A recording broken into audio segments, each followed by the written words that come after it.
crispy. What is up, Marvel Universe fanatics? It is Ashrock back with another review. This is going to be on the Marvel Infinite series, Whirlwind. Let's look at the packaging really quick. So here is the packaging. I already took them out of the packaging. I do not have an MOC one because I do not do the MOC game no more. But it is a standard Infinite series 3 3/4 inch packaging with his name at the bottom. There he is on the back with a little bio. And there is the bio. You can pause and read it if you'd like. And at the bottom, each sold separately. The rest of the wave, I will be reviewing Marvel's Death Head next, and then the Red She-Hulk.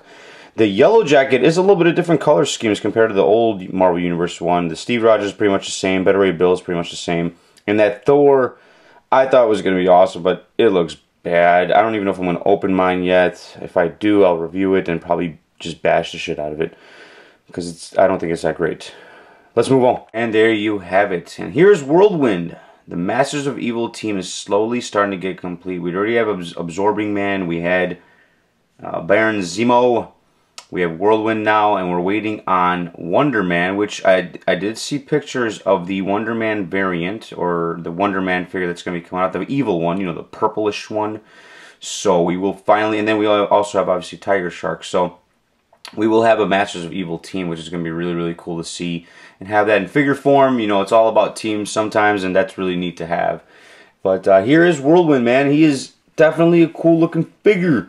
I put this up on the Marvel Universe Facebook page. I asked you guys which you guys figure would you guys like to see reviewed first, and everybody voted for Whirlwind. So thank you all for participating.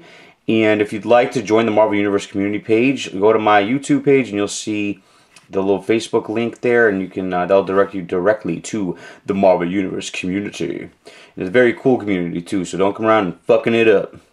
Anyways, here is Whirlwind. We're going to start off with Propane Applications. Why do I always do that like a French guy? Propane Applications.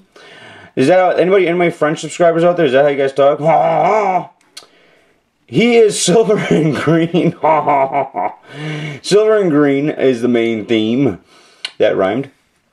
I got you faded, Boog. You see that? I could rhyme too.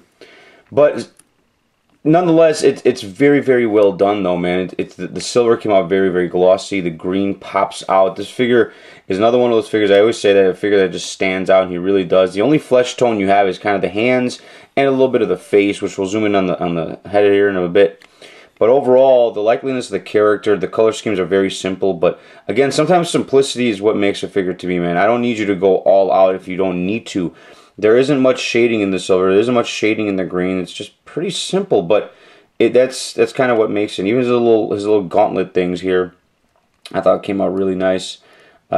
Green on one side, the strap side, and then on the other side, it's just pure silver. So I've seen two main themes. Let's zoom in on the head sculpt. So you can see the head sculpt is really, really well done. I thought, you know, again, a very simplistic character, but that's, I don't care, man. I just want the damn character. I think that's so cool to have him in 3 3/4 inch form, and the likeliness and the way they shaped it up, and just it looks badass. And finally, finish our Masters of Evil team. Come on now, you can't ask for more.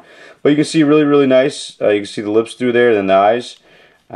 Nothing over the top with the face, but this is really cool looking. I love it. For Propane Applications, I'm going to give him an 8 out of 10. I thought they did an excellent job. No blotches on mine at all, which is really, really nice to see. Every now and then you'll see a little bit like green in the silver. So if you guys have one and he does have paint blotches, I'm very, very sorry. I don't know what else to tell you. But let's move on to Articulation. Articulation, they are utilizing an older mold for MU. So this is one of the, this is actually used under Wonder Man and some other characters. It's very simplistic. But he's got a hinge, or a ball joint on, I'm sorry, just a ball on the head. So it does not move up and down at all.